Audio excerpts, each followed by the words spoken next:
வணக்கம். சுப்பிரமணியம் யோகாமணி சேனலுக்கு உங்களை அன்புடன் வரவேற்கிறேன். இன்னைக்கு சமையல் குறிப்பில் நம்ம பார்க்க போகிறது பச்சை பட்டாணி காலிஃப்ளவர் கிரேவி எப்படி செய்கிறதுன்னு பார்க்கலாம் வாங்க. அனைவருக்கும் அன்பு வணக்கம். திருமதி சுப்பிரமணியம். இன்றைக்கி சமையல் குறிப்பில் நம்ம பார்க்க போகிறது சப்பாத்தி பூரிக்கு தொட்டுக்கிறதுக்கு பச்சை பட்டாணி காலிஃப்ளவர் கிரேவி அதுதான் செய்ய போகிறோம். பச்சை பட்டாணி ஒரு 1.5 கப் எடுத்து வச்சுருக்கிறேன். காலிஃப்ளவர் ஒரு பூ நல்லா ஃப்ளோரட்ஸாக எடுத்து சுடு தண்ணியில் கல் உப்பு போட்டு அதில் போட்டு வச்சுருக்கிறேன். இதுக்கு தேவையான மசாலா முதல்ல அரைச்சிடலாம். கொஞ்சம் பட்டை, 3 ஏலக்காய், 4 கிராம்பு,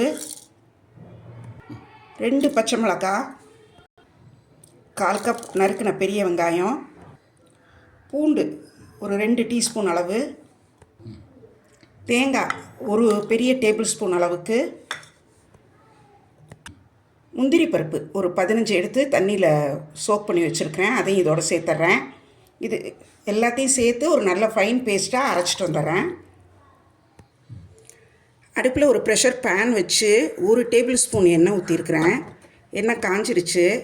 தாளிக்கிறதுக்கு பிரிஞ்சி இலை, 3/4 டீஸ்பூன் சீரகம், 3/4 டீஸ்பூன் சோம்பு, கொஞ்சமாக கல்பாசி, ரொம்ப கொஞ்சமாக ஜாதிபத்திரி, இது எல்லாத்தையும் இதில் போட்டு பொரிய விடுறேன். 3/4 கப் பொடியாக நறுக்கின வெங்காயம் கொஞ்சம் நீளமாக நறுக்கி வச்சுருக்கிறேன். இதை வதக்கிடலாம். வெங்காயம் நல்லா கண்ணாடி பதத்துக்கு வதங்கிடுச்சு. தக்காளி பொடியாக நறுக்கின தக்காளி ஒரு 3/4 கப், அதையும் இதோடு சேர்த்து வதக்கிடலாம்.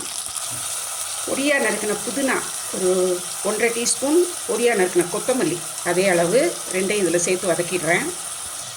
இதுக்கு தேவையான மசாலா மஞ்சள் தூள் ஒரு 1/2 டீஸ்பூன், மல்லித்தூள் 1 ஸ்பூன், மிளகாத்தூள் 2 டீஸ்பூன், இதையும் இதில் சேர்த்து நல்லா கிளறிடலாம்.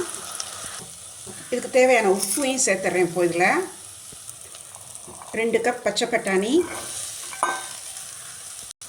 காலிஃப்ளவர் சின்ன சின்ன துண்டுகளாக எடுத்து வச்சுருக்கிறேன், அதையும் சேர்த்துட்டேன்.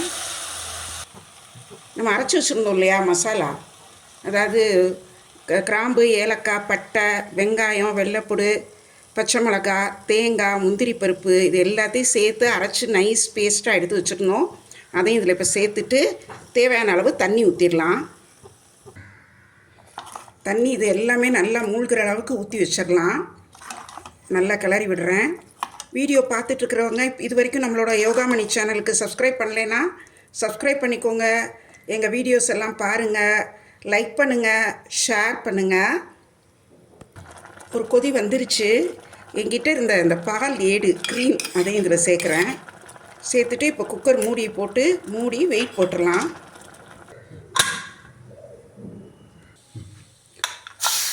குக்கரில் ஒரு 4 விசில் வர வச்சேன்.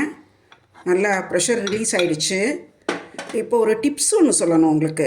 அதாவது இப்போ பார்த்தீங்கன்னா குக்கரில் வேறு எதுவுமே சிந்தி இருக்காது அந்த ஆவி வர்றப்போ. ஏன்னா நான் முதல்ல அந்த தண்ணியெல்லாம் ஊற்றி கொதிக்க விட்டேன் இல்லையா, அப்போ நல்லா கொதி வந்ததுக்கப்புறம் இந்த மூடியை போட்டு மூடி விசில் போட்டேன். அதனால் இது வெளியில் சிந்தாமல் இருக்குது. நீங்களும் இந்த டிப்பு ட்ரை பண்ணி பாருங்கள். சூப்பராக வெந்திருக்குது.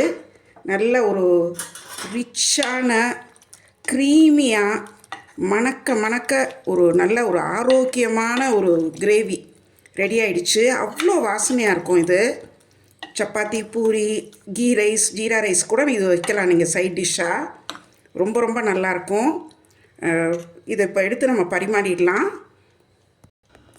ஒரு ஆரோக்கியமான ஒரு கிரேவி. காலிஃப்ளவரும் சேர்த்துருக்குறோம், பட்டாணி சேர்த்துருக்குறோம். பச்சை பட்டாணி காலிஃப்ளவர் கிரேவி ரெடி ஆயிடுச்சு. நீங்களும் இந்த குறிப்பை செய்து பாருங்கள். எப்படி இருந்துச்சுன்னு சொல்லுங்கள். இந்த வீடியோவை லைக் பண்ணுங்கள், ஷேர் பண்ணுங்கள். எங்கள் யோகாமணி சேனலுக்கு சப்ஸ்கிரைப் பண்ணுங்கள். நன்றி, வணக்கம்.